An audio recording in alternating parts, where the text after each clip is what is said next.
As I'm sure you've seen by now, Calvin Ridley has been suspended for an entire season for betting on NFL games. Calvin Ridley, wide receiver for the Atlanta Falcons. Now, what happened? All right, let's get into it.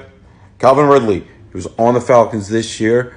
He took a leave of absence for mental health issues. While he was away from the Falcons, he placed multiple multi-leg parlay bets involving 3, 5, and 8 games that include the Falcons to win per source. So he wasn't in the game, and also he was betting on the Falcons to win, which is bad betting strategy, but he believed in his team. On the surface, this looks bad, but once you see that he wasn't with the team, the investigation also determined there was no involvement from any team, players, coach, placed via mobile device out of state. So, also, Calvin Ridley was betting on his team, not against them, on them. And this man was a part of the Falcons.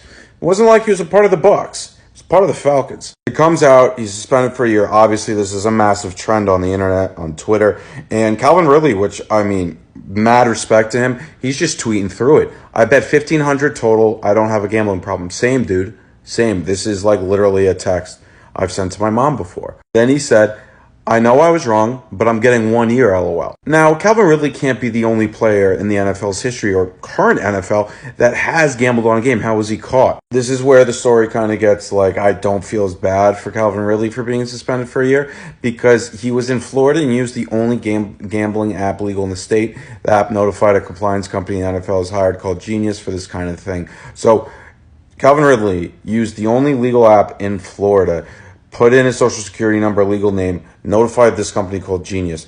I mean, this is the 70 IQ move of the year. 70 IQ move of the year by Calvin Ridley. He could have just called up one of his friends and been like, yo, I'll Venmo you. Can you just put like a few parlays in for me? We've all done that. Why didn't Calvin Ridley do that? Like, you're a millionaire. In total, Calvin Ridley only wagered $1,500, and because he's not going to be able to play next year, he's losing out on $11.1 million. This is the worst bet in the history of sports betting. I've never seen something like this. You literally got the worst negative odds ever. And before you go to the comments, yeah, I know negative odds aren't a thing, you bozos. Is this fair? He did break the rules. They take sports betting, like going against the rules of sports betting, very seriously. But he did only bet on games he wasn't involved in. He did bet his team to win. If you look at other suspensions in the NFL, you see things like Ray Rice, Adrian Peterson, Greg Hardy only getting 2 games, 4 games, 6 games. Calvin Ridley put $1,500 on a few parlays when he wasn't with the Falcons. Doesn't really add up. It's probably good that NFL players can't bet on games, but I mean, also, like, politicians are allowed to play the stock market. So